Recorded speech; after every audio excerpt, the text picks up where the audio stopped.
Hey everybody, just picked up a Nook Color yesterday and one day of having it and really like it.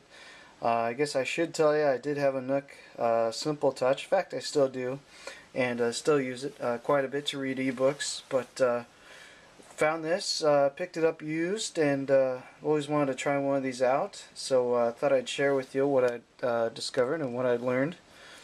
So to turn on, just hit that button on the side or the Barnes & Noble button at the bottom, drag that slider across the screen, and there you go, you're into it. So I've downloaded a couple apps from the store, from the Barnes & Noble store, and some of these were already preloaded on there, such as the music player, and pretty pleased with the music player. It's pretty quick, it sounds okay, it's got a mono speaker on the back, and it has a headphone jack across the top there.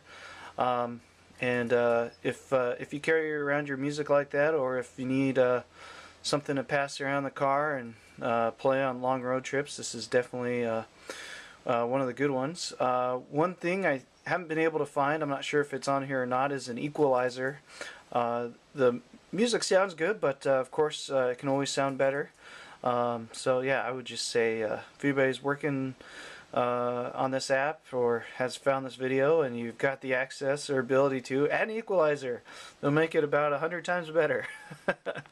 Anyways, so another interesting feature is when you hit that Barnes & Noble button across the bottom there, it brings up this, I don't know what you call it, but just a little pop-up screen or menu screen, and you can go into apps, you can surf the web with this tablet, or you can go back to the home. It's really kind of a cool feature, and it's almost like having a home button on a if you have an Android device. That home button right out there usually will be on an Android device all the time. But it's also great. You can get to your library. You can shop through the Barnes & Noble store. You can look at apps, web, and have a pretty good range of settings there. And as you notice in the screen a little bit, you see the refresh rate, but in person you don't see that. That's just something that the camera picks up. So yes, very impressed. Has an email client or an email app, and I've got it configured to my Gmail, and it works flawlessly. These were some things that I downloaded for my Nook Touch quite a while ago. In fact, here's an old issue of USA Today, and you can kind of see how the ads or the interface gets to it. And this tablet does have an accelerometer, so if you turn to the side, yep, it takes a second, but it'll get there. And then switch it back there. Yep, there you go. So you can read sideways if that's what you like to do. Also, works really well as an e-reader, as you might expect.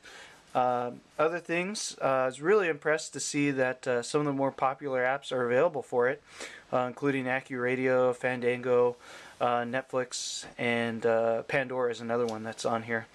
Have given a few of these a try, and they work really well. Don't seem to lag or have any hang-ups. They just seem to work and work well, which is something I really like in a tablet or any device.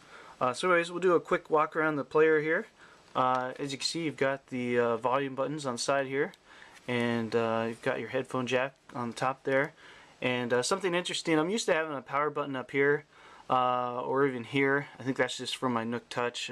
Have that tendency to press right there. The power button's actually over here. Across the back here, just very smooth, very nice feeling. Easy to hang on to, doesn't slip out of your hands or anything like that. And this corner here, if you open it up, let's see if we can open it up. This is where you put your micro SD card, which that may be the next project on this thing. Yeah, so see, it just kind of goes in the back there. Not easy to get to, but that's good because you won't be playing with it or having it fall out. I kind of like that. Anyways, oh, took me back in there. Otherwise, I used this all afternoon yesterday, and the battery seemed to do just fine. It's connected to Wi-Fi okay, didn't drop the signal or anything like that. Overall, very pleased with the player, and thought I'd share that with you. I also noticed that a lot of people are looking these things up and in YouTube, and I saw a lot of views on some of the other ones, so I said, what the heck, I'll put it up there. Like I said, picked this up used. It's got a couple of scratches across the bottom, but hey, that's alright. It's always fun to experiment with this kind of stuff. So if you like what you see, subscribe. Current subscribers, thanks for watching. Hope you like the new videos. And if you're thinking of subscribing, I'm not sure, I'll tell you a little bit about what we post. Anything that interests me, cars, airplanes, RC cars, electronics, cool tricks, stuff like that. I always post it on there, and some skiing videos too. Love to ski here in the Great Northwest. Next project might be installing an Android OS onto the SD card and seeing if I can run it a dual boot, keep the Barnes & Noble firmware on there, and also have a Android on the SD card. I've read about it. It sounds very cool. Really pumped to try out the new version of Android on this thing. And yeah, if you want to see that video, send me a note, send me a link, send me a comment. Kind of excited to see. Looks like not too bad. You just download the files, put them on there, put it in, and it kind of starts up right away. It boots right from the disk, if you will. So anyways, thanks for watching, and have a great day.